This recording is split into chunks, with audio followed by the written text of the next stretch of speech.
ಈ ವಿಡಿಯೋನಲ್ಲಿ ನಾನು ಅವತಾರ ಚಾಪ್ಟರ್ 3 ಮೂವಿಯಾದ ಫೈರ್ ಆ್ಯಂಡ್ ಆ್ಯಶ್ ಮೂವಿನ ನಿಮಗೆ ತಿಳಿಯೋ ಹಾಗೆ ಅತಿ ಕಡಿಮೆ ಟೈಮಲ್ಲಿ ಫುಲ್ ಸಮ್ರಿನ ಎಕ್ಸ್ಪ್ಲೇನ್ ಮಾಡಿದ್ದೀನಿ. ಸೊ ಬನ್ನಿ ನಾವಿವಾಗ ಜಾಸ್ತಿ ಟೈಮ್ನ ವೇಸ್ಟ್ ಮಾಡದೆ ಸ್ಟೋರಿ ಕಡೆ ಹೋಗೋಣ.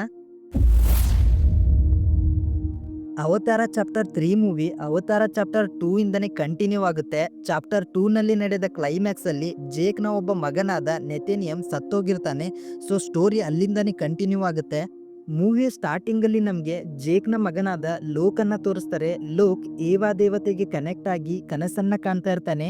ಆ ಕನಸಲ್ಲಿ ಲೋಕ್ ಮತ್ತೆ ಅವನ ಅಣ್ಣನಾದ ನೆಥೆಯಮ್ ಅವರ ಈಕ್ರಾನ್ ಅಂದ್ರೆ ಡ್ರ್ಯಾಗನ್ ಪಕ್ಷಿಗಳ ಮೇಲೆ ಕೂತ್ಕೊಂಡು ಪಾಂಡೋರದ ಆಕಾಶದಲ್ಲಿ ಆಟವಾಡ್ತಾ ಇರ್ತಾರೆ. ಆಮೇಲೆ ಒಂದು ಜಾಗದಲ್ಲಿ ಬಂದು ಲ್ಯಾಂಡ್ ಆಗ್ತಾರೆ. ಆಗ ನೆಥೆಯಮ್ ಲೋಕ್ಗೆ ಕೇಳ್ತಾನೆ, ನಾನು ಹೇಗೆ ಸತ್ತೆ ಅಂತ. ಯಾಕಂದ್ರೆ ನಮ್ಗೆ ಗೊತ್ತಿರೋ ಹಾಗೆ ನೆಥೆಯಮ್ ಲಾಸ್ಟ್ ಚಾಪ್ಟರ್ 2 ನಲ್ಲಿ ಗುಂಡು ತಾಗಿ ಸತ್ತೋಗಿರ್ತಾನೆ. ಆಗ ಲೋಕ್ ಪೂರ್ತಿ ಕಥೆಯನ್ನ ಅವನಿಗೆ ಹೇಳ್ತಾನೆ. ಮತ್ತೆ ನಿನ್ನ ಸಾವು ನನ್ನಿಂದನೇ ಆಗಿದೆ ಅಂತ ಲೋಕ್ ತನ್ನನ್ನು ತಾನು ದೋಷಿ ಅಂತ ಅನ್ಕೊಂತಾ ಇರ್ತಾನೆ. ಆಗ ನೆಥೆಯಮ್ ಹೇಳ್ತಾನೆ, ಇಲ್ಲ ಇದಕ್ಕೆ ನೀನು ಕಾರಣ ಅಲ್ಲ ಅಂತ ಅವನನ್ನ ಹಗ್ ಮಾಡ್ತಾ ಇದ್ದಂಗೆನೆ ಲೋಕ್ಗೆ ಕನಸಿನಿಂದ ಎಚ್ಚರವಾಗ್ಬಿಡತ್ತೆ. ಹಾಗೆ ಅವನಿಗೆ ತುಂಬಾನೇ ಗಿಲ್ಟ್ ಫೀಲ್ ಆಗ್ತಾ ಇರುತ್ತೆ. ಇನ್ನೊಂದು ಕಡೆ ಕಿರಿ ಮತ್ತೆ ಸ್ಪೈಡರು ಸಮುದ್ರ ದಂಡೆಯಲ್ಲಿ ಕೂತ್ಕೊಂಡಿರ್ತಾರೆ. ಸ್ಪೈಡರ್ ನಿರಾಸೆಯಿಂದ ಹೇಳ್ತಾನೆ, ಐ ವಿಶ್ ನಾನು ಕೂಡ ಏವಾ ದೇವತೆ ಜೊತೆ ಕನೆಕ್ಟ್ ಆಗಿದ್ರೆ ಚೆನ್ನಾಗಿರ್ತಿತ್ತು ಅಂತ. ಹಾಗೆ ಕಿರಿ ಇನ್ನು ನಿಥೇನಿಯಮ್ ಸತ್ತೋಗಿರೋ ದುಃಖದಲ್ಲಿರ್ತಾಳೆ. ಆದ್ರೆ ಜೇಕ್ ಮಾತ್ರ ಮಗ ಸತ್ತೋದ್ರು ದುಃಖವನ್ನು ತೋರಿಸದೆ ಅದನ್ನ ಮರೆಯೋಕೆ ಅಂತ ಕೆಲಸ ಮಾಡ್ತಾ ಇರ್ತಾನೆ. ಜೇಕ್ ಮುಳುಗಿ ಹೋದಂತ RDA ಕಂಪನಿಯ ಶಿಪ್ನ ಒಳಗಿನಿಂದ ಗನ್ ಹಾಗೂ ವೆಪನ್ಸ್ ಗಳನ್ನ ಕಲೆಕ್ಟ್ ಮಾಡ್ತಾ ಇರ್ತಾನೆ. ಜೊತೆಗೆ ಲೋಕ್ ಹಾಗೂ ಸಿರಿಯಾ ಕೂಡ ಸಮುದ್ರದಲ್ಲಿ ಗನ್ ಮತ್ತೆ ಬುಲೆಟ್ ಗಳನ್ನ ಕಲೆಕ್ಟ್ ಮಾಡ್ತಾ ಇರ್ತಾರೆ. ನಂತರ ಕಲೆಕ್ಟ್ ಮಾಡಿದ ವೆಪನ್ಸ್ ಗಳನ್ನ ತಗೊಂಡು ವಾಪಸ್ ಮನೆಗೆ ಬಂದಾಗ ಮೆಟಾಕೈನ್ ನಾವಿಯ ನಾಯಕ ಶಾಕ್ ಆಗಿ ಬಿಡ್ತಾನೆ. ಫ್ರೆಂಡ್ಸ್, ಇಲ್ಲಿ ಮೆಟಾಕೈನ್ ಅಂದ್ರೆ ನೀರಿನಲ್ಲಿ ವಾಸಿಸುವ ನಾವಿಗಳು, ಹಾಗೆ ಒಮಾಟಿಕಾಯ ಅಂದ್ರೆ ಕಾಡಲ್ಲಿ ವಾಸಿಸುವ ನಾವಿಗಳು ಅಂತ ಅರ್ಥ. ಸೊ ಇಲ್ಲಿ ಮೆಟಾಕೈನ ನಾಯಕನಾದ ತೊನಾವರಿ ಜೇಕ್ ಹೇಳ್ತಾನೆ, ನೋಡು ನೀನು ಮಾಡ್ತಿರೋದು ಸರಿಯಲ್ಲ, ನಾವಿಗಳು ಈ ರೀತಿ ಮಾಡಲ್ಲ ಅಂತ. ಹಾಗೆ ನಾಯಕನ ಹೆಂಡತಿ ರೊನಾ ಹೇಳ್ತಾಳೆ, ನೋಡು ಜೇಕ್, ನಿನ್ನ ಮಗ ನೆಥೆಯಮ್ ಸತ್ತೋಗಿದ್ದಾನೆ. ಈ ಸಮಯದಲ್ಲಿ ನೀನು ನಿನ್ನ ಹೆಂಡತಿ ನೈತೀರಿ ಜೊತೆ ಇದ್ದು ಅವಳಿಗೆ ಸಮಾಧಾನ ಮಾಡೋದನ್ನ ಬಿಟ್ಟು ನೀನು ಗನ್ಗಳನ್ನ ಕಲೆಕ್ಟ್ ಮಾಡ್ತಾ ಇದೀಯಾ. ನಾವಿಲ್ಲಿ ಎಲ್ಲರೂ ನಿನ್ನ ಮಗ ನೆಥೆಯಮ್ ಸತ್ತೋಗಿರೋ ದುಃಖದಲ್ಲಿದ್ರೆ ನೀನು ಮಾತ್ರ ನಿನ್ನ ಪಾಡಿಗೆ ಕೆಲಸ ಮಾಡ್ತಾ ಇದೀಯ ಅಂತ ಹೇಳಿದಾಗ ಜೇಕ್ ಹೇಳ್ತಾನೆ, ನೋಡಿ ಸ್ಕೈ ಪೀಪಲ್ ಅಂದ್ರೆ ಮನುಷ್ಯರು ಮತ್ತೆ ಬಂದೇ ಬರ್ತಾರೆ. ಅಷ್ಟೇ ಅಲ್ಲ, ಈ ಬಾರಿ ಅವರು ತುಂಬಾನೇ ಶಿಪ್ಸ್ ಗಳನ್ನ ಮತ್ತೆ ವೆಪನ್ಸ್ ಗಳನ್ನ ಜೊತೆಗೆ ಬರ್ತಾರೆ. ಅದಕ್ಕೆ ಕೇವಲ ನಮ್ಮ ಕತ್ತಿ ಮತ್ತೆ ಬಾಣಗಳು ಅವರನ್ನ ಎದುರಿಸಕ್ಕಾಗಲ್ಲ. ಸೊ ಅದಕ್ಕೆ ಗನ್ಗಳು ಬೇಕೇ ಬೇಕು ಅಂತ ಹೇಳ್ತಾನೆ. ನೆಕ್ಸ್ಟ್ ಸೀನಲ್ಲಿ ನಮಗೆ ಕರ್ನಲ್ನ ತೋರಿಸ್ತಾರೆ. ಚಾಪ್ಟರ್ 2 ನ ಎಂಡಲ್ಲಿ ಕರ್ನಲ್ ನೀರಲ್ಲಿ ಮುಳುಗಿ ಸಾಯ್ತಾ ಇರಬೇಕಾದ್ರೆ ಅವನ ಮಗ ಸ್ಪೈಡರು ಅವನನ್ನ ಕಾಪಾಡಿ ಬದುಕಿಸಿ ನಂತರ ಸ್ಪೈಡರು ವಾಪಸ್ಸು ನಾವಿಗಳ ಜೊತೆನೆ ಬಂದಿರ್ತಾನೆ. ಇವಾಗ ಕರ್ನಲ್ ಜೇಕ್ನ ಹುಡುಕಿ ಸಾಯಿಸಬೇಕು ಅಂತ ಇರ್ತಾನೆ. ಅದಕ್ಕೆ ಕರ್ನಲ್ ಕಮಾಂಡರ್ ಆಡ್ಮೋರ್ಗೆ ನಂಗೆ ಇನ್ನೊಂದು ಶಿಪ್ ಕೊಡಿ ಅಂತ ಕೇಳ್ತಾನೆ. ಅದಕ್ಕೆ ಕಮಾಂಡರ್, ಲಾಸ್ಟ್ ಟೈಮ್ ನಿಂಗೆ ಒಂದು ಶಿಪ್ ಅನ್ನ ಕೊಟ್ಟಿದ್ದೆ, ಅದನ್ನ ನೀನು ಸಮುದ್ರದಲ್ಲಿ ಮುಳುಗಿಸಿದೆ, ಸೊ ಅದಕ್ಕೆ ಇವಾಗ ನಿಂಗೆ ಇನ್ನೊಂದು ಶಿಪ್ ಕೊಡಲ್ಲ ಅಂತ ಹೇಳ್ತಾಳೆ. ನಂತರ ಜೇಕ್ ನೀರಿನಿಂದ ತೆಗೆದ ವೆಪನ್ಸ್ನ ನೈತಿರಿಗೆ ಕೊಡ್ತಾನೆ. ಆದ್ರೆ ನೈತಿರಿ ಅದನ್ನ ಯೂಸ್ ಮಾಡೋಕೆ ನಿರಾಕರಿಸ್ತಾಳೆ. ಯಾಕಂದ್ರೆ ಅವಳಿಗೆ ಕಬ್ಬಿಣದ ವೆಪನ್ಗಳ ಮೇಲೆ ನಂಬಿಕೆ ಇರಲ್ಲ. ಹಾಗೆ ನಮ್ಮನ್ನ ಕಾಪಾಡೋದಕ್ಕೆ ಏವಾ ದೇವತೆ ಇದ್ದಾಳೆ ಅಂತ ಹೇಳ್ತಾಳೆ. ಅದಕ್ಕೆ ಜೇಕ್ ಹೇಳ್ತಾನೆ, ನೋಡು ನಾನೊಬ್ಬ ಸೈನಿಕ, ಸ್ಕೈ ಜನರ ಹತ್ರ ಇರುವ ಗನ್ ಮತ್ತೆ ಬುಲೆಟ್ಸ್ ಗಳನ್ನ ಕೇವಲ ಚಾಕು ಮತ್ತೆ ಬಾಣಗಳಿಂದ ಎದುರಿಸಕ್ಕಾಗಲ್ಲ. ಹಾಗೆ ಏವಾ ದೇವತೆ ಅಂತ ಹೇಳ್ತಾ ಇದೆಯಲ್ಲ, ನಮ್ಮ ಮಗ ನೆಥೆಯಮ್ ಸಾಯುವಾಗ ಎಲ್ಲಿದ್ಲು ನಿನ್ನ ಏವಾ ದೇವತೆ ಅಂತ ಹೇಳಿದಾಗ ನೈತಿರಿ ಬೇಜಾರಾಗ್ತಾಳೆ. ಆಗ ಜೇಕ್ ಅವಳನ್ನ ಹಗ್ ಮಾಡಿ, ಸಾರಿ ಬೇಜಾರಾಗ್ಬೇಡ, ನನ್ನ ಕೊನೆ ಉಸಿರು ಇರೋವರೆಗೂ ನಿಮ್ಮನ್ನ ಕಾಪಾಡ್ತೀನಿ ಅಂತ ಅವಳನ್ನ ಸಮಾಧಾನ ಮಾಡ್ತಾನೆ. ಹೀಗಿರ್ಬೇಕಾದ್ರೆ ರಾತ್ರಿ ಎಲ್ರು ಮಲಗಿದ್ದಾಗ ಕರ್ನಲ್ನ ಮಗನಾದ ಸ್ಪೈಡರ್ನ ಉಸಿರಾಡುವಂತ ಆಕ್ಸಿಜನ್ ಮಾಸ್ಕ್ ನ ಬ್ಯಾಟ್ರಿ ಖಾಲಿಯಾಗಿ ಅವನ್ಗೆ ಉಸಿರಾಡಕ್ಕಾಗದೆ ಒದ್ದಾಡಿ ಸಾಯ್ತಾ ಇರ್ತಾನೆ. ಯಾಕಂದ್ರೆ ಆಲ್ರೆಡಿ ನಮ್ಗೆ ಗೊತ್ತೇ ಇದೆ ಪ್ಯಾಂಡೋರಾದಲ್ಲಿ ಮನುಷ್ಯರಿಗೆ ಉಸಿರಾಡಕ್ ಆಗಲ್ಲ ಅಂತ. ಇದರಿಂದ ಜೇಕ್ ಬೇಗನೆ ಇನ್ನೊಂದು ಮಾಸ್ಕ್ ನ ಹುಡುಕಿ ಸ್ಪೈಡರ್ಗೆ ಹಾಕ್ತಾನೆ. ಆಗ ಸ್ಪೈಡರ್ ಉಸಿರಾಡೋಕೆ ಸ್ಟಾರ್ಟ್ ಮಾಡ್ತಾನೆ. ಆದ್ರೆ ಜೇಕ್ಗೆ ಸ್ಪೈಡರ್ನ ಫ್ಯೂಚರ್ ಬಗ್ಗೆ ತುಂಬಾನೇ ಭಯವಾಗ್ತಾ ಇರುತ್ತೆ. ಮುಂದೆ ಒಂದಿನ ಆಕ್ಸಿಜನ್ ಖಾಲಿ ಆದ್ರೆ ಸ್ಪೈಡರ್ ಸತ್ತೋಗ್ತಾನೆ ಅಂತ. ಇದರಿಂದ ಜೇಕ್ ಡಿಸೈಡ್ ಮಾಡ್ತಾನೆ ಸ್ಪೈಡರ್ನ ಮನುಷ್ಯರಿರುವ ಶಿಪ್ಗೆ ಕಳಿಸ್ಬೇಕು ಅಂತ. ಆದ್ರೆ ಲೋಕ್ ಮತ್ತೆ ಕಿರಿ, ಬೇಡ ಡ್ಯಾಡ್, ಸ್ಪೈಡರ್ ನಮ್ಮಲ್ಲೇ ಒಬ್ಬನಾಗಿದ್ದಾನೆ, ಅವನನ್ನ ಕಳಿಸ್ಬೇಡಿ ಅಂತ ಹೇಳ್ತಾರೆ. ಆದ್ರೆ ಜೇಕ್ ಅವರಿಗೆ ಪ್ರಾಬ್ಲಮ್ನ ಅರ್ಥ ಮಾಡಿಸ್ತಾನೆ. ನಂತರ ಮನಸ್ಸಿಲ್ದೇ ಇದ್ರು ಅವರು ಸರಿ ಅಂತ ಹೇಳ್ತಾರೆ. ಇದಾದ ಮರುದಿನ ಇವರ ಹತ್ರ ತುಂಬಾನೇ ಮರ್ಚೆಂಟ್ ಫ್ಲೈಯಿಂಗ್ ಶಿಪ್ಗಳು ಬರ್ತವೆ. ಈ ಮರ್ಚೆಂಟ್ ನಾವಿಗಳು ಒಂದು ಜಾಗದಿಂದ ಇನ್ನೊಂದು ಜಾಗಕ್ಕೆ ಹೋಗಿ ಆಹಾರ ಮತ್ತೆ ಇನ್ನಿತರ ಸಾಮಗ್ರಿಗಳನ್ನ ಮಾರ್ತಾ ಇರ್ತಾರೆ. ಒಂಥರ ವ್ಯಾಪಾರಿಗಳಂತ ಅನ್ಕೊಳ್ಳಿ. ಸೊ ಜೇಕ್ ಮರ್ಚೆಂಟ್ ಶಿಪ್ನ ನಾಯಕನಿಗೆ ಕೇಳ್ತಾನೆ, ನಾವು ಕೂಡ ನಿಮ್ಮ ಜೊತೆ ಬರ್ತೀವಿ, ಯಾಕಂದ್ರೆ ಸ್ಪೈಡರ್ನ ಮನುಷ್ಯರ ಹತ್ರ ಬಿಡಬೇಕು ಅಂತ ಹೇಳಿದಾಗ ಮರ್ಚೆಂಟ್ ನಾಯಕ ಮೊದಲು ಇಲ್ಲ ಅಂತ ಹೇಳಿ ಆಮೇಲೆ ಸರಿ ಆಯ್ತು ಬನ್ನಿ ಅಂತ ಒಪ್ಕೊಳ್ತಾನೆ. ಇಲ್ಲಿ ಜೇಕ್ ತನ್ನ ಹೆಂಡತಿ ಮಕ್ಕಳನ್ನ ಕರ್ಕೊಂಡು ಸ್ಪೈಡರ್ನ ಮನುಷ್ಯರ ಶಿಪ್ ಹತ್ರ ಬಿಡೋಕೆ ಹೋಗ್ತಾ ಇರ್ತಾನೆ. ಆದರೆ ಸ್ಪೈಡರ್ಗೂ ಹೋಗೋಕೆ ಇಷ್ಟ ಇರಲ್ಲ, ಬಟ್ ಬೇರೆ ಆಪ್ಷನ್ ಏನೂ ಇರಲ್ಲ. ನಂತರ ಎಲ್ಲರೂ ಫ್ಲೈಯಿಂಗ್ ಶಿಪ್ಪಲ್ಲಿ ಮನುಷ್ಯರ ಕಡೆ ಹೋಗ್ತಾ ಇರ್ತಾರೆ. ಈ ವಿಷಯ ಸ್ಯಾಟಲೈಟ್ನ ಮೂಲಕ ಕರ್ನಲ್ಗೆ ಗೊತ್ತಾಗುತ್ತೆ. ಹಾಗೆ ಅವನ ಮಗನನ್ನು ಕೂಡ ನೋಡ್ತಾನೆ. ಸೊ ಕರ್ನಲ್ ತಡ ಮಾಡದೆ ಜೇಕ್ನ ಹೊಡಿಬೇಕು ಅಂತ ಅಲ್ಲಿಂದ ಹೊರಡ್ತಾನೆ. ಆದರೆ ಈ ಕಡೆ ಜೇಕ್ ಇದ್ದಂಥ ಫ್ಲೈಯಿಂಗ್ ಶಿಪ್ನ ಮೇಲೆ ಇದ್ದಕ್ಕಿದ್ದಾಗೆ ಮ್ಯಾಂಕ್ವಾನ್ ಅಥವಾ ಆ್ಯಶ್ ಜನಾಂಗದ ನಾವಿಗಳು ಅಟ್ಯಾಕ್ ಮಾಡಿಬಿಡ್ತಾರೆ. ನೈತಿರಿ ಎಲ್ರಿಗೂ ಹೇಳ್ತಾಳೆ ನಮ್ಮ ಮೇಲೆ ಅಟ್ಯಾಕ್ ಮಾಡಿಬಿಟ್ಟಿದ್ದಾರೆ ಅಂತ. ಈ ಮ್ಯಾಂಕ್ವಾನ್ ಜನಾಂಗದ ಲೀಡರ್ನ ಹೆಸರು ಬಂದ್ಬಿಟ್ಟು ವರಾಂಗ್ ಅಂತ. ಅಲ್ಲದೆ ಅವಳು ತುಂಬಾನೇ ಡೇಂಜರಸ್ ಮತ್ತು ಕ್ರೂರಿ. ಈ ಜನಾಂಗದವರು ಏವಾ ದೇವತೆಯನ್ನು ನಂಬೋದಿಲ್ಲ, ಬದಲಿಗೆ ಏವಾ ದೇವತೆಯನ್ನು ದ್ವೇಷಿಸ್ತಾ ಇರ್ತಾರೆ ಮತ್ತು ಬೆಂಕಿಯನ್ನು ಪೂಜಿಸ್ತಾ ಇರ್ತಾರೆ. ಹಾಗೆ ಜ್ವಾಲಾಮುಖಿ ಹತ್ರ ವಾಸಿಸ್ತಾ ಇರ್ತಾರೆ. ಇವರುಗಳು ಇವಾಗ ಫ್ಲೈಯಿಂಗ್ ಮರ್ಚೆಂಟ್ನ ಮೇಲೆ ಅಟ್ಯಾಕ್ ಮಾಡಿ ಅಲ್ಲಿದ್ದ ನಾವಿಗಳನ್ನು ಸಾಯಿಸಿ ಎಲ್ಲವನ್ನು ಲೂಟಿ ಮಾಡ್ತಾ ಇರ್ತಾರೆ. ಇವರ ಕೆಲಸನೇ ಲೂಟಿ ಮಾಡೋದಾಗಿರುತ್ತೆ. ಹೀಗೆ ಇಬ್ಬರ ನಡುವೆ ಫೈಟ್ ಸ್ಟಾರ್ಟ್ ಆಗಿಬಿಡುತ್ತೆ. ಆದರೆ ಆ್ಯಶ್ ಪೀಪಲ್ ತುಂಬಾನೇ ಡೇಂಜರಸ್ ಆಗಿರ್ತಾರೆ. ಅವರು ಅಲ್ಲಿರುವಂಥ ನಾವಿಗಳನ್ನು ಸಾಯಿಸ್ತಾ ಇರ್ತಾರೆ. ಅಲ್ಲದೆ ನೈತಿರಿಗೂ ಕೂಡ ಬಾಣ ಚುಚ್ಚಿಬಿಡುತ್ತೆ. ಇದರಿಂದ ಅವಳು ಕೆಳಗಡೆ ಕಾಡಲ್ಲಿ ಬಿದ್ದೋಗ್ತಾಳೆ. ಈ ಕಡೆ ಜೇಕ್ನು ಎಲ್ಲರ ಜೊತೆ ಗನ್ನಿಂದ ತುಂಬಾನೇ ಡೇಂಜರಸ್ ಆಗಿ ಫೈಟ್ ಮಾಡ್ತಾ ಇರ್ತಾನೆ. ಹೀಗಿರಬೇಕಾದ್ರೆ ವರಾಂಗ ಕಡೆಯವರು ಶಿಪ್ಗೆ ಬೆಂಕಿ ಹಚ್ಚಿಬಿಡ್ತಾರೆ. ಇದರಿಂದ ಜೇಕ್ನ ಮಕ್ಕಳು ಬೇಗನೆ ಡ್ರ್ಯಾಗನ್ ಪಕ್ಷಿಯನ್ನು ಹಬ್ಬಿ ಕಾಡಲ್ಲಿ ಇಳ್ಕೋತಾರೆ. ಈಗ ಎಲ್ಲರೂ ಜೇಕಿಂದ ಬೇರೆ ಬೇರೆ ಆಗಿ ಬಿಟ್ಟಿದ್ದಾರೆ. ಹೀಗಿರಬೇಕಾದ್ರೆ ಲೋಕ್ ಕಾಡಲ್ಲಿ ದೂರದಿಂದ ನೋಡ್ತಾನೆ. ವರಾಂಗ ಕಡೆಯವರು ಮರ್ಚೆಂಟ್ ನಾವಿಗಳನ್ನ ಭಯಾನಕವಾಗಿ ಸಾಯಿಸ್ತಾ ಇರ್ತಾರೆ. ಅದನ್ನು ನೋಡಿ ಲೋಕಿಗೆ ತುಂಬಾನೇ ಕೋಪ ಬರ್ತಾ ಇರುತ್ತೆ. ಇದೇ ವೇಳೆಗೆ ವರಾಂಗ ಕಡೆಯವರು ಲೋಕ್ನ ನೋಡಿ ಅವರನ್ನು ಸಾಯಿಸೋಕೆ ಅಂತ ಬರ್ತಾರೆ. ಇನ್ನೇನು ಹಿಡಿದೇ ಬಿಟ್ರು ಅನ್ನೋವಾಗ ಲೋಕ್ ಗನ್ನಿಂದ ಇಬ್ಬರನ್ನ ಸಾಯಿಸಿ ಅಲ್ಲಿಂದ ಓಡಿ ಹೋಗ್ತಾನೆ. ಮ್ಯಾಂಕ್ವಾನ್ನ ಲೀಡರ್ ವರಾಂಗಗೆ ಗೊತ್ತೇ ಆಗ್ತಾ ಇಲ್ಲ ನಮ್ಮವರು ಹೇಗೆ ಸಾಯ್ತಾ ಇದ್ದಾರೆ ಅಂತ. ಆಮೇಲೆ ಸತ್ತವರ ಬಾಡಿ ಒಳಗಿಂದ ಬುಲೆಟ್ನ ತೆಗೆದು ನೋಡಿದಾಗ ಅವಳಿಗೆ ಏನು ತಿಳಿಯೋದಿಲ್ಲ. ಯಾಕಂದ್ರೆ ಈ ಜನಾಂಗದವರಿಗೆ ಗನ್ ಅಂದ್ರೆ ಏನು ಅಂತ ಗೊತ್ತೇ ಇರೋದಿಲ್ಲ. ಇದರಿಂದ ಇದು ಏನು ಅಂತ ತಿಳ್ಕೊಳ್ಳೋಕೆ ಮಕ್ಕಳನ್ನ ಹಿಡಿಬೇಕು ಅಂತ ಹೊರಡ್ತಾಳೆ. ಆದ್ರೆ ಈ ಕಡೆ ಮಕ್ಕಳು ಲೋಕ್, ಕಿರಿ, ಸ್ಪೈಡರ್ ಮತ್ತೆ ಟುಕ್ತಿರಿ ನದಿಯಲ್ಲಿ ಜಂಪ್ ಮಾಡಿ ಅವರಿಂದ ಹೇಗೂ ತಪ್ಪಿಸ್ಕೊಳ್ತಾರೆ. ಈ ಕಡೆ ಜೇ ಕೆಳಗೆ ಬಿದ್ದಂತ ಫ್ಲೈಯಿಂಗ್ ಶಿಪ್ ಹತ್ರ ಬಂದು ನೋಡ್ತಾನೆ. ತುಂಬಾನೇ ಜನ ಸತ್ತೋಗಿರ್ತಾರೆ. ಆದ್ರೆ ಅವನಿಗೆ ತನ್ನ ಮಕ್ಕಳು ಅಲ್ಲಿ ಕಾಣಿಸಲ್ಲ. ಅದಕ್ಕೆ ರೇಡಿಯೋ ಮುಖಾಂತರ ನೈತಿರಿ ಮತ್ತೆ ಮಕ್ಕಳ ಜೊತೆ ಕಾಂಟ್ಯಾಕ್ಟ್ ಮಾಡೋಕೆ ಟ್ರೈ ಮಾಡ್ತಾನೆ. ಆದ್ರೆ ಆ ಕಡೆಯಿಂದ ಯಾವುದೇ ರೆಸ್ಪಾನ್ಸು ಬರಲ್ಲ.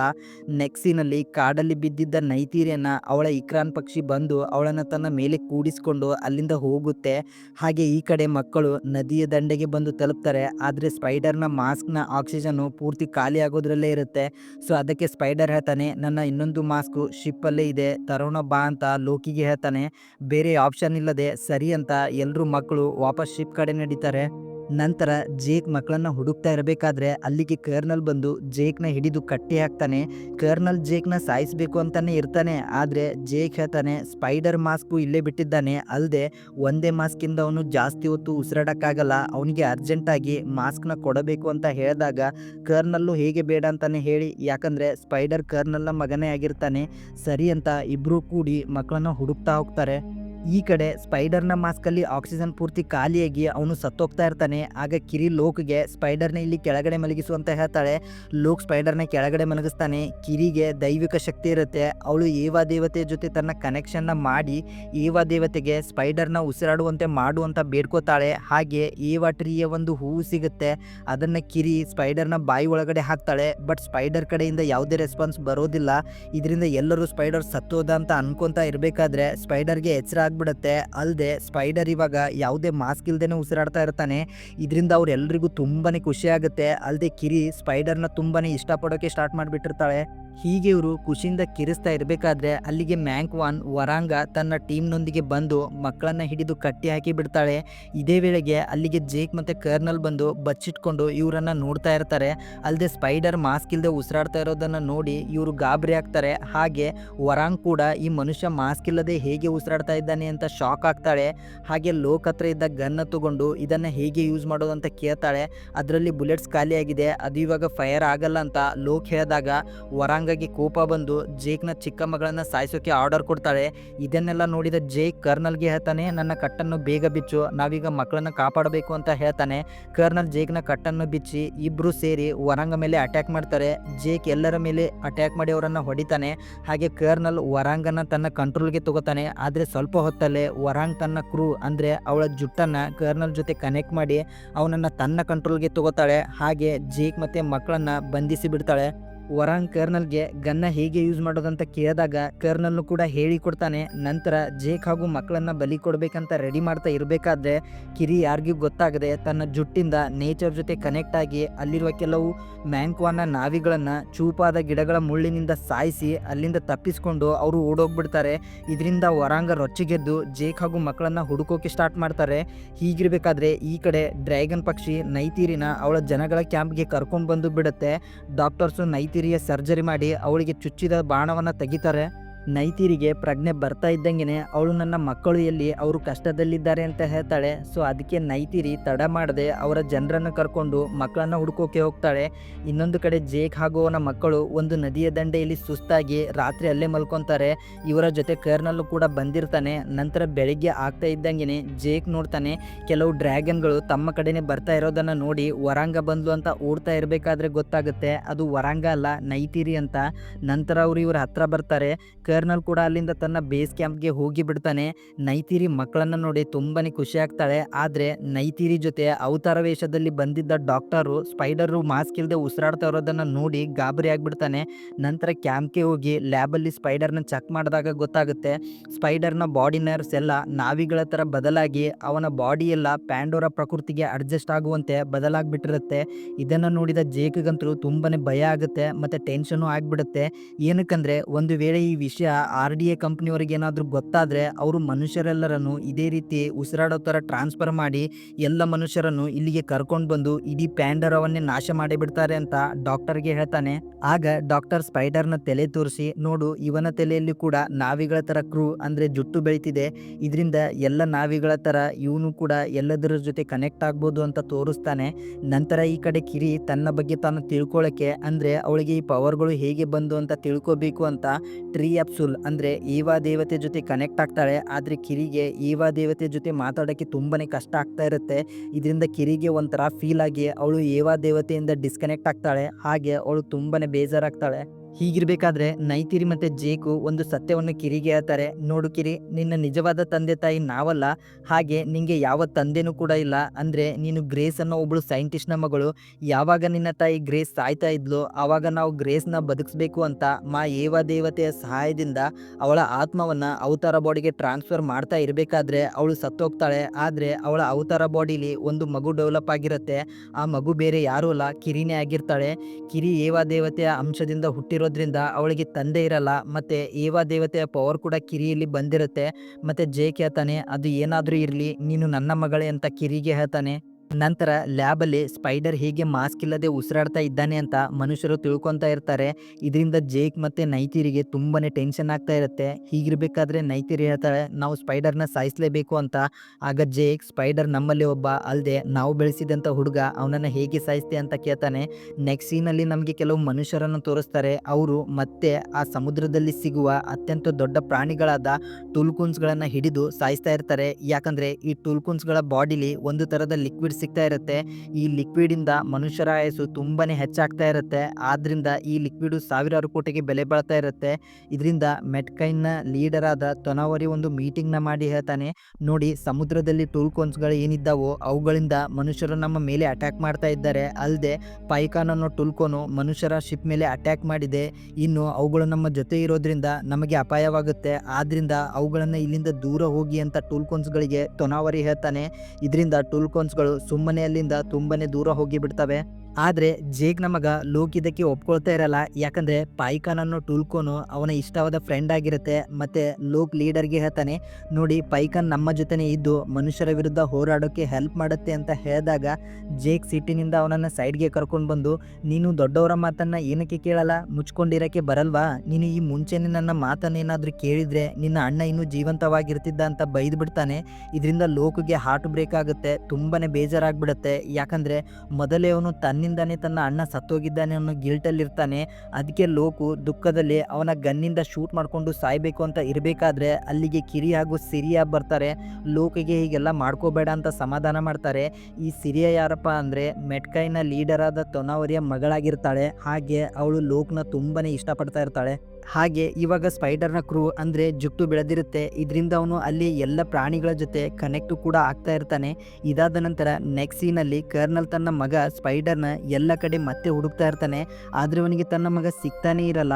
ಇದರಿಂದ ಅವನು ಮ್ಯಾಂಕ್ವಾನ ಲೀಡರ್ ಆದ ವರಾಂಗ ಹತ್ರ ಹೆಲ್ಪ್ ಕೇಳೋಕೆ ಅಂತ ಅವರು ಇರುವ ಜಾಗಕ್ಕೆ ಸ್ವಲ್ಪ ಗನ್ಗಳನ್ನು ತಗೊಂಡು ಬರ್ತಾನೆ. ಮತ್ತು ವರಾಂಗಗೆ ಹೇಳ್ತಾನೆ, ನನ್ನ ಮಗನನ್ನು ಹುಡುಕೋಕೆ ಹಾಗೆ ಜೇಕ್ನನ್ನು ಹಿಡಿಯೋದಕ್ಕೆ ನನಗೆ ಸಹಾಯ ಮಾಡು, ಅದಕ್ಕೆ ನಿಂಗೆ ನಾನು ಗನ್ಗಳನ್ನು ಕೊಡ್ತೀನಿ ಅಂದಾಗ ವರಾಂಗ್ ಕರ್ನಲ್ನ ಕ್ಯಾಂಪ್ ಒಳಗಡೆ ಕರ್ಕೊಂಡು ಹೋಗಿ ಹೇಳ್ತಾಳೆ, ನೋಡು ಕೆಲವು ವರ್ಷಗಳ ಹಿಂದೆ ನಮ್ಮ ಮೇಲೆ ಅಟ್ಯಾಕ್ ಆಗಿತ್ತು, ಆಗ ನಾವು ಮಾ ಏವಾ ದೇವತೆಗೆ ಕಾಪಾಡಿ ಅಂತ ಬೇಡ್ಕೊಂಡಿದ್ವಿ, ಆದರೆ ಏವಾದೇವಿ ನಮಗೆ ಸಹಾಯ ಮಾಡಲಿಲ್ಲ. ಸೊ ಅದಕ್ಕೆ ನಾನು ಬೆಂಕಿಗೆ ಪ್ರಾರ್ಥನೆ ಮಾಡಿದೆ, ಬೆಂಕಿ ನಮಗೆ ಸಹಾಯ ಮಾಡಿತು, ಅಲ್ಲದೆ ನನ್ನೊಳಗೆ ಬೆಂಕಿಯ ಪವರ್ ಕೂಡ ಬಂತು. ಅಂದಿನಿಂದ ನಾವು ಬೆಂಕಿಯನ್ನು ಪೂಜಿಸ್ತೀವಿ ಮತ್ತು ಏವಾದೇವಿಯನ್ನು ಹೇಟ್ ಮಾಡ್ತೀವಿ, ಹಾಗೆ ನಾನು ನಿಮಗೆ ಸಹಾಯ ಮಾಡೋದ್ರಿಂದ ನನಗೆ ಇಲ್ಲಿ ಏನು ಪ್ರಯೋಜನ ಆಗೋದಿಲ್ಲ ಅಂತ ಹೇಳ್ತಾಳೆ. ಆಗ ಕರ್ನಲ್ ಹೇಳ್ತಾನೆ, ನೋಡು ನೀನು ನನಗೆ ಹೆಲ್ಪ್ ಮಾಡಿದರೆ ನಾನು ನಿನಗೆ ಗನ್ಸ್ ಹಾಗೂ ರೇಡಿಯೋಗಳನ್ನು ಎಷ್ಟು ಬೇಕೋ ಅಷ್ಟು ಕೊಡ್ತೀನಿ, ಗನ್ಗಳಿಂದ ನೀನು ಇಡೀ ಪ್ಯಾಂಡೋರಾನಲ್ಲಿ ಶಕ್ತಿಶಾಲಿ ಆಗ್ತೀಯ ಮತ್ತು ಯಾರೂ ನಿನ್ನ ವಿರುದ್ಧ ಕೂಡ ಬರೋದಿಲ್ಲ ಅಂತ ಹೇಳಿದಾಗ ವರಾಂಗ ಸರಿ ಆಯಿತು, ಆದರೆ ಒಂದು ಕಂಡೀಷನು, ನೀನು ನನ್ನ ಗುಲಾಮನಾಗಬೇಕು, ನಾನು ಹೇಳಿದಂತೆ ಕೇಳಬೇಕು, ಹಾಗೆ ನನ್ನ ಪ್ಲೆಜರ್ಗಾಗಿ ಅಂದರೆ ಫಿಸಿಕಲ್ ಆಗಿ ಹೆಲ್ಪ್ ಮಾಡಬೇಕು ಅಂತ ಹೇಳ್ತಾಳೆ. ಕರ್ನಲ್ ಸರಿ ಆಯಿತು ಅಂತ ಹೇಳಿ ಅವರಿಬ್ಬರು ಫಿಸಿಕಲ್ ಅಫೇರ್ನ ಇಟ್ಕೊತಾರೆ. ಹಾಗೆ ಕರ್ನಲ್ ಅವಳಿಗೆ ಗನ್ಗಳನ್ನು ಯೂಸ್ ಮಾಡೋದನ್ನು ಕಲಿಸ್ತಾನೆ. ನಂತರ ಈ ಕಡೆ ಲೋಕು ಟೂಲ್ಕೋನ್ಸ್ನ ಹುಡುಕೋಕೆ ಅಂತ ಹೋಗ್ತಾ ಇರ್ತಾನೆ. ಹೀಗಿರಬೇಕಾದ್ರೆ ಸಿರಿಯಾ ಕೂಡ ಲೋಕ್ನ ಜೊತೆ ಹೋಗಿ ಬಿಡ್ತಾಳೆ, ಯಾಕಂದರೆ ಅವಳು ಲೋಕ್ನ ಇಷ್ಟಪಡ್ತಾ ಇರ್ತಾಳೆ. ಸೊ ಯಾವಾಗ ಈ ವಿಷಯ ಜೇಕಿಗೆ ಗೊತ್ತಾಗುತ್ತೋ ಆವಾಗ ಜೇಕ್ ಅವರನ್ನು ಹುಡುಕೋಕೆ ಅಂತ ಹೋಗ್ತಾ ಇರ್ತಾನೆ. ಆಗ ಲೀಡರ್ ಹೇಳ್ತಾನೆ, ನಿನ್ನ ಮಗ ಲೋಕ್ ಬ್ರೇವ್ ಇದ್ದಾನೆ, ಅವರ ಬಗ್ಗೆ ಯೋಚನೆ ಬೇಡ, ಇಲ್ಲಿ ನಾವಿಗಳಿಗೆ ನಿನ್ನ ಅವಶ್ಯಕತೆ ಇದೆ ಅಂತ ಹೇಳಿದಾಗ ಜೇಕು ಕೂಡ ಸರಿ ಅಂತ ಅಲ್ಲೇ ಉಳ್ಕೊತಾನೆ. ನಂತರ ಕಿರಿ ಹಾಗೂ ಸ್ಪೈಡರ್ ಕಾಡಲ್ಲಿ ಸುತ್ತಾಡ್ತಾ ಇರಬೇಕಾದ್ರೆ ಕಿರಿ ಸ್ಪೈಡರ್ಗೆ ಕಿಸ್ ಮಾಡ್ತಾಳೆ, ಅಂದರೆ ಇಲ್ಲಿ ಕಿರಿ ಸ್ಪೈಡರ್ನ ಪ್ರೀತಿ ಮಾಡ್ತಾ ಇದ್ದಾಳೆ. ಹೀಗೆ ಅವರಿಬ್ಬರು ಮಾತಾಡ್ತಾ ಇರಬೇಕಾದ್ರೆ ಅಲ್ಲಿಗೆ ವರಾಂಗ್ನ ಹೆಲ್ಪಿಂದ ಕರ್ನಲ್ ಬಂದು ಸ್ಪೈಡರ್ನ ಹಿಡ್ಕೊಂಡು ಅವನ ಜೊತೆ ಕರ್ಕೊಂಡು ಹೋಗ್ತಾನೆ. ಆದರೆ ಕಿರಿ ಅಲ್ಲಿಂದ ತಪ್ಪಿಸ್ಕೊಂಡು ಬಂದು ಜೇಕ್ಗೆ ಹೇಳ್ತಾಳೆ ಕರ್ನಲ್ ಸ್ಪೈಡರ್ನ ಹಿಡ್ಕೊಂಡು ಹೋದ ಅಂತ. ಕರ್ನಲ್ ಸ್ಪೈಡರ್ನ ಶಿಪ್ಪಲ್ಲಿ ಬಿಟ್ಟು ಸೀದಾ ವರಾಂಗ್ ಅವರ ಜೊತೆ ಜೇಕ್ನ ಹಿಡಿಯೋದಕ್ಕೆ ಅಂತ ಅವನಿರೋ ಜಾಗಕ್ಕೆ ಬರ್ತಾನೆ. ಜೇಕ್ ಹಾಗೂ ಅವನ ಟೀಮ್ ಕರ್ನಲ್ ಎದುರೇ ನಿಂತಿರುತ್ತೆ. ಕರ್ನಲ್ ಜೇಕ್ಗೆ ಹೇಳ್ತಾನೆ, ಜೇಕ್ ನೀನು ಮತ್ತು ನಿನ್ನ ಹೆಂಡತಿ ನನ್ನ ಜೊತೆ ಸರೆಂಡರ್ ಆಗಿ ಬಂದರೆ ನಾನಿಲ್ಲಿ ಯಾವುದೇ ಹಾನಿ ಮಾಡದೆ ಸುಮ್ಮನೆ ಹೋಗ್ಬಿಡ್ತೀನಿ ಅಂತ ಹೇಳಿದಾಗ ಜೇಕ್ ಹೇಳ್ತಾನೆ, ಒಂದು ವೇಳೆ ನಮ್ಮ ಮೇಲೆ ನೀವೇನಾದರೂ ಅಟ್ಯಾಕ್ ಮಾಡಿದರೆ ನಾವು ಕೂಡ ಅಟ್ಯಾಕ್ ಮಾಡ್ತೀವಿ, ಸೊ ಇದರಿಂದ ನಾವೆಲ್ಲರೂ ಸತ್ತೋಗ್ತೀವಿ, ಅದಕ್ಕೆ ನಿಮಗೆ ನಾನೊಬ್ಬನೇ ಬೇಕಾಗಿದ್ದರೆ ನಾನು ಸರೆಂಡರ್ ಆಗೋಕ್ಕೆ ರೆಡಿ ಅಂತ ಹೇಳ್ತಾನೆ. ಆಗ ಕರ್ನಲ್ ಕೂಡ ಸರಿ ಆಯಿತು ಅಂತ ಒಪ್ಕೊಂಡು ಜೇಕ್ನ ಅವನ ಜೊತೆ ಶಿಪ್ಪಲ್ಲಿ ಕರ್ಕೊಂಡು ಹೋಗ್ಬಿಡ್ತಾನೆ. ಕರ್ನಲ್ ವರಾಂಗ ಟೀಮ್ನ ಜೊತೆ ಜೇಕ್ನ ಕರ್ಕೊಂಡು ಸೀದಾ RDA ಬೇಸ್ಗೆ ಬರ್ತಾನೆ. ಹಾಗೆ ಅಲ್ಲೇ ಕಮಾಂಡರ್ ಆಡ್ಮೋರ್ ಕರ್ನಲ್ಗೆ ಹೇಳ್ತಾರೆ, ಈ ವರಾಂಗನಾವಿಗಳನ್ನು ಇಲ್ಲಿಂದ ಕಳಿಸು ಅಂತ. ಆದರೆ ಕರ್ನಲ್ ಅವಳ ಮಾತನ್ನು ಕೇಳಲ್ಲ. ನಂತರ ಅವರು ಜೇಕ್ ಮತ್ತು ಸ್ಪೈಡರ್ನ ಹಿಡಿದಿರೋಕೆ ಸೆಲೆಬ್ರೇಷನ್ ಮಾಡ್ತಾರೆ. ಹಾಗೆ ಲ್ಯಾಬಲ್ಲಿ ಸ್ಪೈಡರ್ನ ಬಾಡಿ ಚೆಕ್ ಮಾಡ್ತಾ ಇರ್ತಾರೆ. ಮತ್ತು ಅವರಿಗೆ ಗೊತ್ತಾಗುತ್ತೆ ಸ್ಪೈಡರ್ನ ಬಾಡಿಯಲ್ಲಿ ಇಲ್ಲಿ ವಾತಾವರಣಕ್ಕೆ ಹೊಂದುವ ರೀತಿ ಚೇಂಜಸ್ ಆಗಿದೆ, ಆದ್ದರಿಂದ ಅವನು ಇಲ್ಲಿ ಉಸಿರಾಡ್ತಾ ಇದ್ದಾನೆ. ಹಾಗೆ ನಾವು ಕೂಡ ಅವನಾಗೆ ರಿಪ್ಲಿಕೇಟ್ ಮಾಡಿ ಚೇಂಜಸ್ ಮಾಡಿದರೆ ಮನುಷ್ಯರು ಕೂಡ ಈ ಗ್ರಹದಲ್ಲಿ ಮಾಸ್ಕ್ ಇಲ್ಲದೆ ಉಸಿರಾಡ್ಬೋದು ಅಂತ ಹೇಳ್ತಾರೆ. ಇದಾದ ನೆಕ್ಸ್ಟ್ ಸೀನಲ್ಲಿ ಲೋಕ್ ಹಾಗೂ ಸಿರಿಯಾ ಪೈಕಾನ್ ಟೂಲ್ಕೋನ್ನ ಹುಡುಕೊಂಡು ತುಂಬನೇ ದೂರ ಬಂದಿರ್ತಾರೆ, ಆದರೆ ಅವರಿಗೆ ಪೈಕಾನ್ ಇಲ್ಲಿ ಕಾಣಿಸೋದೇ ಇಲ್ಲ. ಹೀಗಿರಬೇಕಾದ್ರೆ ಅವರ ಮೇಲೆ ಸಡನ್ ಆಗಿ ಸಮುದ್ರದ ಡೇಂಜರಸ್ ಆದ ಕೆಲವು ಮೀನುಗಳು ಅಟ್ಯಾಕ್ ಮಾಡಿ ಬಿಡ್ತವೆ. ಇನ್ನೇನು ಲೋಕ್ನ ಅವುಗಳು ತಿನ್ನಬೇಕು ಅನ್ನೋವಾಗ ಅಲ್ಲಿಗೆ ಪೈಕಾನ್ ಬಂದು ಅವುಗಳನ್ನು ಸಾಯಿಸಿ ಮತ್ತೆ ಲೋಕನ್ನು ಕಾಪಾಡ್ತದೆ. ನಂತರ RDA ಕಂಪನಿಯ ಮನುಷ್ಯರಿಗೆ ಎಲ್ಲ ಟೂಲ್ಕೋನ್ಸ್ಗಳು ಇರುವ ಲೊಕೇಶನ್ ಸಿಗುತ್ತೆ. ಇದರಿಂದ ಈ ಸಾರಿ ಎಲ್ಲ ಟೂಲ್ಕೋನ್ಸ್ಗಳನ್ನು ಒಮ್ಮೆಲೆ ಸಾಯಿಸ್ಬೇಕಂತ ಪ್ಲ್ಯಾನ್ ಮಾಡ್ತಾರೆ. ಆದರೆ ಅದರಲ್ಲಿದ್ದ ಒಬ್ಬ ಬಯಾಲಜಿಸ್ಟ್ ಸೈಂಟಿಸ್ಟ್ ಹೇಳ್ತಾನೆ, ಇಲ್ಲ ನೀವು ಮಾಡ್ತಿರೋದು ತಪ್ಪು, ಈ ಥರ ಎಲ್ಲ ಮಾಡಬಾರ್ದು ಅಂತ ಹೇಳ್ತಾ ಇರ್ತಾನೆ. ನೆಕ್ಸ್ಟ್ ಸೀನಲ್ಲಿ ನೈತಿರಿ ವರಾಂಗ ಥರ ವೇಷ ಬದಲಿಸಿ ಜೇಕ್ನ ಬಿಡಿಸ್ಕೊಂಡು ಬರೋಕೆ ಅಂತ ಬೇಸ್ಗೆ ಬರ್ತಾಳೆ. ಹಾಗೆ ವರಾಂಗ ಹತ್ರ ಬಂದು ಅವಳ ಕೊರಳಿಗೆ ಚಾಕು ಇಟ್ಟು ನನ್ನ ಜೇಕ್ನ ಹತ್ರ ಕರ್ಕೊಂಡು ಹೋಗು ಅಂತ ಹೇಳ್ತಾ ಇರಬೇಕಾದ್ರೆ ಅದೇ ವೇಳೆಗೆ ಕರ್ನಲ್ ಅಲ್ಲಿಗೆ ಬರ್ತಾನೆ. ಸೊ ನೈತಿರಿ ಅಲ್ಲಿಂದ ಓಡೋಗ್ತಾಳೆ, ಅಲ್ಲದೆ ಹೋಗುವಾಗ ಒಂದು ದೊಡ್ಡ ಬ್ಲಾಸ್ಟನ್ನು ಕೂಡ ಮಾಡ್ತಾಳೆ. ಹಾಗೆ ಆ ಒಳ್ಳೆ ಬಯಾಲಜಿ ಸೈಂಟಿಸ್ಟು ಜೇಕ್ನ ಕಾಪಾಡಬೇಕು ಅಂತ ಡಿಸೈಡ್ ಮಾಡ್ತಾನೆ, ಯಾಕಂದರೆ ಟೂಲ್ಕೋನ್ಸ್ಗಳನ್ನು ಸಾಯಿಸೋದು ಅವನಿಗೆ ಇಷ್ಟವಿರಲ್ಲ. ಸೊ ಆದ್ದರಿಂದ ಅವನು ಬುಲ್ಡೋಜರಿಂದ ಜೇಕ್ನ ಬಂಧನದಿಂದ ಬಿಡಿಸಿ, ನೋಡು ಜೇಕ್, ಈ ಮನುಷ್ಯರು ಎಲ್ಲ ಟೂಲ್ಕೋನ್ಸ್ಗಳನ್ನು ಸಾಯಿಸಬೇಕು ಅಂತ ಪ್ಲ್ಯಾನ್ ಮಾಡ್ತಾ ಇದ್ದಾರೆ ಅಂತ ಹೇಳ್ತಾನೆ. ಹಾಗೆ ಜೇಕ್ ಅಲ್ಲಿಂದ ಹೇಗಾದರೂ ಮಾಡಿ ಎಸ್ಕೇಪ್ ಆಗಬೇಕು ಅಂತ ಹೋಗ್ತಾ ಇರಬೇಕಾದ್ರೆ ಅವನ ಮೇಲೆ ಅಟ್ಯಾಕ್ ಆಗುತ್ತೆ. ಅವನು ಒಂದು ವೆಹಿಕಲ್ನ ಹಿಂದೆ ಬಚ್ಚಿಟ್ಕೋತಾನೆ, ಅವನಿಗೆ ತಪ್ಪಿಸ್ಕೊಳ್ಳೋಕೆ ದಾರಿನೇ ಇರಲ್ಲ. ಹೀಗಿರಬೇಕಾದ್ರೆ ಇನ್ನೇನು ಜೇಕ್ನ ಶೂಟ್ ಮಾಡಿ ಸಾಯಿಸಲೇಬೇಕು ಅನ್ನೋವಾಗ ಅಲ್ಲಿಗೆ ಸ್ಪೈಡರ್ ಬಂದು ಜೇಕ್ನ ಮುಂದೆ ನಿಂತ್ಕೋತಾನೆ.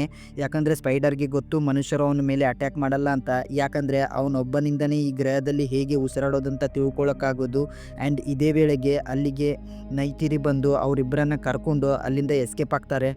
ನಂತರ ಮೂವರು ಒಂದು ಜಾಗದಲ್ಲಿ ಬಂದು ಇಳಿತಾರೆ. ಆ್ಯಂಡ್ ಇವಾಗ ಜೇಕ್ಗೂ ಅರ್ಥ ಆಗಿಬಿಟ್ಟಿರುತ್ತೆ ಸ್ಪೈಡರ್ನ ಸಾಯಿಸಲೇಬೇಕು ಅಂತ. ಯಾಕಂದರೆ ಸ್ಪೈಡರಿಂದನೇ ಮನುಷ್ಯರು ಉಸಿರಾಡೋದನ್ನು ಕಲಿತಾರೆ ಮತ್ತು ಈ ಗ್ರಹವನ್ನು ಪೂರ್ತಿ ಕಬ್ಜಾ ಮಾಡ್ಕೋತಾರೆ ಅಂತ. ಆದರೆ ಈ ಸಾರಿ ನೈತಿರಿ ಬೇಡ, ಸ್ಪೈಡರ್ನ ಸಾಯಿಸೋದು ಬೇಡ ಅಂತ ಹೇಳ್ತಾಳೆ. ಆದರೆ ಜೇಕ್ ನಮ್ಮ ಬಳಿ ಬೇರೆ ಆಪ್ಷನ್ ಇಲ್ಲ ಅಂತ ಹೇಳಿ ಸ್ಪೈಡರ್ನ ಕಾಡಿನೊಳಗೆ ಕರ್ಕೊಂಡು ಹೋಗಿ ಚಾಕು ತೆಗೆದು ಸ್ಪೈಡರ್ನ ಸಾಯಿಸಲೇಬೇಕು ಅಂತ ರೆಡಿ ಆಗ್ತಾನೆ. ಆದರೆ ಜೇಕ್ಗೆ ಸ್ಪೈಡರ್ನ ಸಾಯಿಸೋಕೆ ಮನಸ್ಸೇ ಬರಲ್ಲ. ಯಾಕಂದರೆ ಜೇಕ್ ಅವನನ್ನು ತನ್ನ ಮಗ ಅಂತ ಅನ್ಕೊಂಡಿರ್ತಾನೆ. ಹಾಗೆ ನೈತಿರಿನಲ್ಲಿಗೆ ಓಡಿ ಬರ್ತಾಳೆ. ನಂತರ ಮೂವರು ಹಗ್ ಮಾಡ್ಕೊತಾರೆ. ನಂತರ ಜೇಕ್ ಒಂದು ಬೆಟ್ಟದ ಮೇಲೆ ಬಂದು ಒಂದು ಗುಹೆ ಒಳಗಡೆ ಬರ್ತಾನೆ. ಅವನಿಲ್ಲಿ ಅವನ ದೊಡ್ಡ ಡ್ರ್ಯಾಗನ್ ಪಕ್ಷಿಯಾದ ಟುರುಕ್ನ ಹುಡ್ಕೊಂಡು ಬಂದಿರ್ತಾನೆ. ಹಾಗೆ ಅವನಿಗೆ ಟುರುಕು ಕೂಡ ಸಿಗುತ್ತೆ. ನಂತರ ಟುರುಕ್ನ ಜೊತೆ ವಾಪಸ್ಸು ತನ್ನ ಜನಗಳ ಹತ್ರ ಬಂದು ನೋಡಿ ನಮ್ಮ ಅಕ್ಕಪಕ್ಕ ಇರೋ ಎಲ್ಲ ನಾವಿಗಳ ಬಳಿ ಹೋಗಿ ಟುರುಕ್ ಮಾಕ್ಟೋ ಅಂದರೆ ನಾನು ಅವರನ್ನು ಕರೆದಿದ್ದೇನೆ ಅಂತ ಹೇಳಿ ಅಂತ ಹೇಳ್ತಾನೆ. ಯಾಕಂದರೆ ನಾವೆಲ್ಲರೂ ಸೇರಿ ಇವಾಗ ಮತ್ತೆ ಮನುಷ್ಯರ ವಿರುದ್ಧ ಯುದ್ಧ ಮಾಡಬೇಕು ಅಂತ ಹೇಳ್ತಾನೆ. ಸರಿ ಆಯಿತು ಅಂತ ಎಲ್ಲ ನಾವಿಗಳು ಜೇಕೆ ಸಪೋರ್ಟ್ ಮಾಡೋಕೆ ಅಂತ ಒಂದೇ ಕಡೆ ಸೇರ್ತಾರೆ. ಆದರೆ ಜೇಕೆ ಚೆನ್ನಾಗಿ ಗೊತ್ತು ಮನುಷ್ಯರ ವಿರುದ್ಧ ಯುದ್ಧ ಮಾಡೋಕ್ಕೆ ಇಷ್ಟು ಸೈನ್ಯ ಸಾಲಲ್ಲ ಅಂತ. ಸೊ ಅದಕ್ಕೆ ನಾವು ಇನ್ನೂ ಸ್ಟ್ರಾಂಗ್ ಆಗಬೇಕು ಅಂತ ಜೇಕ್ ಟೂಲ್ಕೋನ್ಸ್ ಮೀನುಗಳ ಲೀಡರ್ಸ್ ಹತ್ರ ಬಂದು ನಾವು ಮನುಷ್ಯರ ವಿರುದ್ಧ ಯುದ್ಧ ಮಾಡ್ತಾ ಇದ್ದೇವೆ, ನೀವು ನಮಗೆ ಹೆಲ್ಪ್ ಮಾಡಬೇಕು ಅಂತ ಹೇಳಿದಾಗ ಟೂಲ್ಕೋನ್ಸ್ಗಳು ಸುಮ್ಮನೆ ಯಾರ ಮೇಲೂ ಅಟ್ಯಾಕ್ ಮಾಡಲ್ಲ, ಆದ್ದರಿಂದ ನೀವು ಬೇರೆ ದಾರಿನ ನೋಡ್ಕೊಳ್ಳಿ ಅಂತ ಹೇಳ್ಬಿಡ್ತವೆ. ಆಗ ಜೇಕ್ ಹೇಳ್ತಾನೆ, ನೋಡಿ ನಾವೇನಾದರೂ ಈಗ ಸುಮ್ಮಿದ್ರೆ ಮನುಷ್ಯರು ಎಲ್ಲ ಟೂಲ್ಕೋನ್ಸ್ಗಳನ್ನು ಸಾಯಿಸ್ತಾರೆ ಅಂತ ಹೇಳ್ತಾ ಇರಬೇಕಾದ್ರೆ ಅಲ್ಲಿಗೆ ಜೇಕ್ನ ಮಗ ಲೋಕ್ ಹಾಗೂ ಸಿರಿಯಾ ಪೈಕಾನ್ನ ಜೊತೆ ಅಲ್ಲಿಗೆ ಬರ್ತಾರೆ. ಹಾಗೆ ಅವರ ಜೊತೆ ಇನ್ನೊಂದು ಮನುಷ್ಯರಿಂದ ಗಾಯವಾದ ಟೂಲ್ಕೋನ್ ಕೂಡ ಬಂದಿರುತ್ತೆ. ಲೋಕ್, ಸಿರಿಯಾ ಹಾಗೂ ಪೈಕಾನ್ ಸೇರಿ ಗಾಯವಾದ ಟೂಲ್ಕೋನ್ಸ್ನ ತೋರಿಸಿ ಹೇಳ್ತಾರೆ, ನೋಡಿ ಮನುಷ್ಯರು ಯಾವ ರೀತಿ ಟೂಲ್ಕೋನ್ಸ್ಗಳನ್ನು ಸಾಯಿಸ್ತಾ ಇದ್ದಾರೆ ಅಂತ. ಹಾಗೆ ಪೈಕಾನ್ ಹೇಳುತ್ತೆ, ಇದೇ ಮನುಷ್ಯರೇ ನನ್ನ ಫ್ಯಾಮಿಲಿನ ಸಾಯಿಸಿದ್ದು ಅಂತ ಹೇಳಿದಾಗ ಇದರಿಂದ ಟೂಲ್ಕೋನ್ಸ್ಗಳಿಗೆ ಎಲ್ಲನೂ ಅರ್ಥ ಆಗಿಬಿಡುತ್ತೆ. ಆದ್ದರಿಂದ ಟೂಲ್ಕೋನ್ಸ್ನ ಲೀಡರ್ ಹೇಳ್ತಾರೆ, ಸರಿ ಆಯಿತು ನಾವು ಯುದ್ಧಕ್ಕೆ ಜೇಕ್ನ ಜೊತೆ ಮನುಷ್ಯರ ವಿರುದ್ಧ ಹೋರಾಡ್ತೀವಿ ಅಂತ ಹೇಳ್ತವೆ. ಆ್ಯಂಡ್ ನೆಕ್ಸ್ಟ್ ಡೇ ಕರ್ನಲ್ ಹಾಗೂ ಅವನ ಪೂರ್ತಿ ಟೀಮು ತಯಾರಾಗಿ ಮೊದಲು ಟೂಲ್ಕೋನ್ಸ್ಗಳನ್ನು ಸಾಯಿಸಬೇಕು ಅಂತ ಹೋಗ್ತಾ ಇರ್ತಾರೆ. ಹೀಗಿರಬೇಕಾದ್ರೆ ಸಡನ್ನಾಗಿ ಟೂಲ್ಕೋನ್ಸ್ಗಳು ಶಿಪ್ ಮೇಲೆ ಅಟ್ಯಾಕ್ ಮಾಡೋಕ್ಕೆ ಸ್ಟಾರ್ಟ್ ಮಾಡಿಬಿಡ್ತವೆ.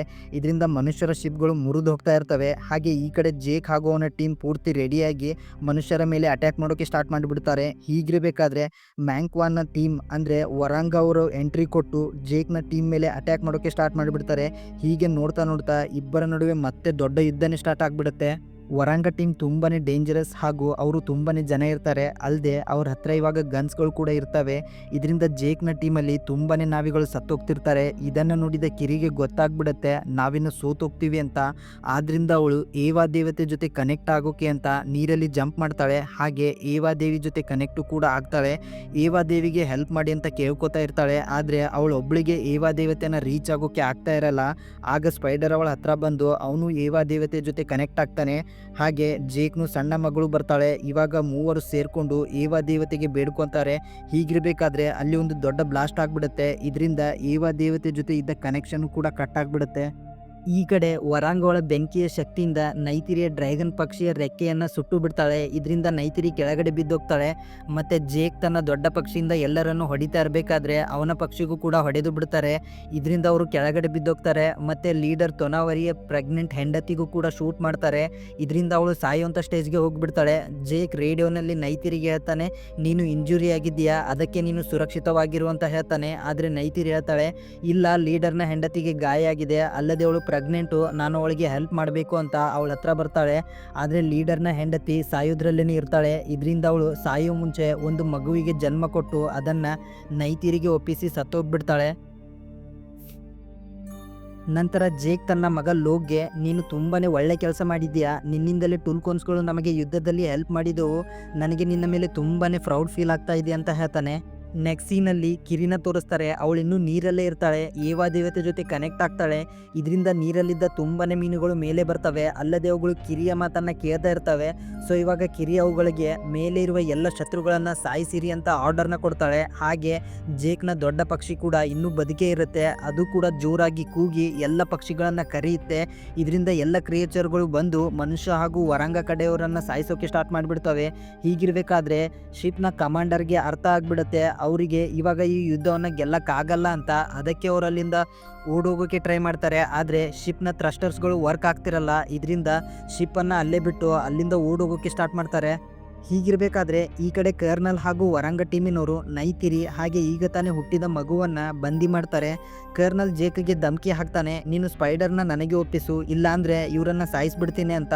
ಇದನ್ನು ಸ್ಪೈಡರ್ ಕೇಳಿಸ್ಕೊಂಡು ಬೇಗನೆ ಕರ್ನಲ್ ಹತ್ರ ಬರ್ತಾನೆ. ಹೀಗಿರಬೇಕಾದ್ರೆ ಜೇಕ್ ಸಡನ್ ಆಗಿ ಅಲ್ಲಿಗೆ ಬಂದು ವರಾಂಗ ಟೀಮ್ ಅವರ ಮೇಲೆ ಅಟ್ಯಾಕ್ ಮಾಡಿ ಬಿಡ್ತಾನೆ. ಹೀಗೆ ಇಬ್ಬರ ನಡುವೆ ಫೈಟೇ ಶುರು ಆಗಿಬಿಡುತ್ತೆ.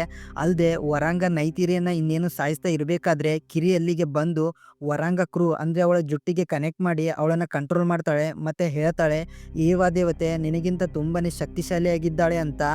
ಇದರಿಂದ ವರಾಂಗ್ ಏವಾ ದೇವತೆಯ ಪವರ್ ನೋಡಿ ಅವಳು ಶಾಕ್ ಆಗಿಬಿಡ್ತಾಳೆ. ಹಾಗೆ ಅವಳು ಭಯ ಪಟ್ಕೊಂಡು ತನ್ನ ಜೀವವನ್ನು ಉಳಿಸ್ಕೊಳ್ಳೋಕ್ಕೆ ಅಲ್ಲಿಂದ ಓಡಿ ಹೋಗಿಬಿಡ್ತಾಳೆ.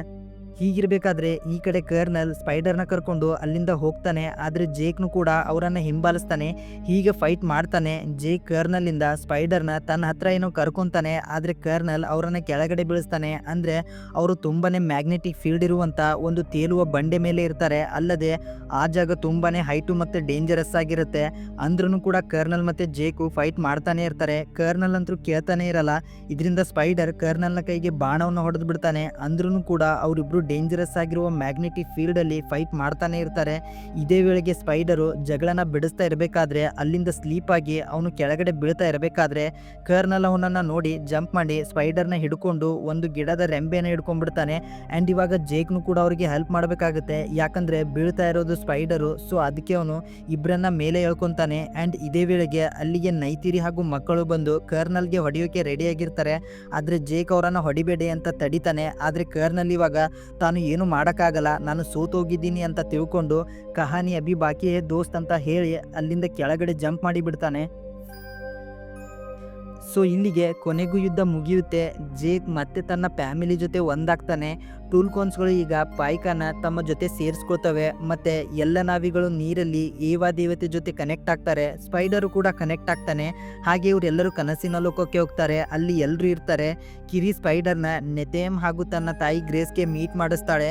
ಇವಾಗ ಎಲ್ಲರೂ ಅಲ್ಲಿ ಸ್ಪೈಡರು ಕೂಡ ಒಬ್ಬ ನಾವಿ ಅಂತ ಅಸೆಟ್ ಮಾಡ್ಕೋತಾರೆ. ಸೊ ಇಲ್ಲಿಗೆ ಈ ಅದ್ಭುತವಾದ ಮೂವಿ ಮುಗಿಯುತ್ತೆ. ಈ ಮೂವಿ ನಿಮಗೆ ಇಷ್ಟ ಆಗಿದೆ ಅಂತ ಅನ್ಕೊಂಡಿದ್ದೀನಿ. ಫ್ರೆಂಡ್ಸ್, ನಿಮ್ಗೊಂದು ಕ್ವಶನ್ನು, ಅವತಾರ 4 ಮೂವಿ ಬರುತ್ತಾ? ನಂಗಂತೂ ಬರುತ್ತೆ ಅಂತ ಅನಿಸುತ್ತೆ. ನಿಮಗೆ ಏನು ಅನಿಸುತ್ತೆ ಅಂತ ಕಮೆಂಟ್ ಮಾಡಿ ತಿಳಿಸಿ. ಸೊ ಸಿಗೋಣ ಮತ್ತೊಂದು ವಿಡಿಯೋನಲ್ಲಿ. ಅಲ್ಲಿವರೆಗೂ stay tune, Tata, bye bye.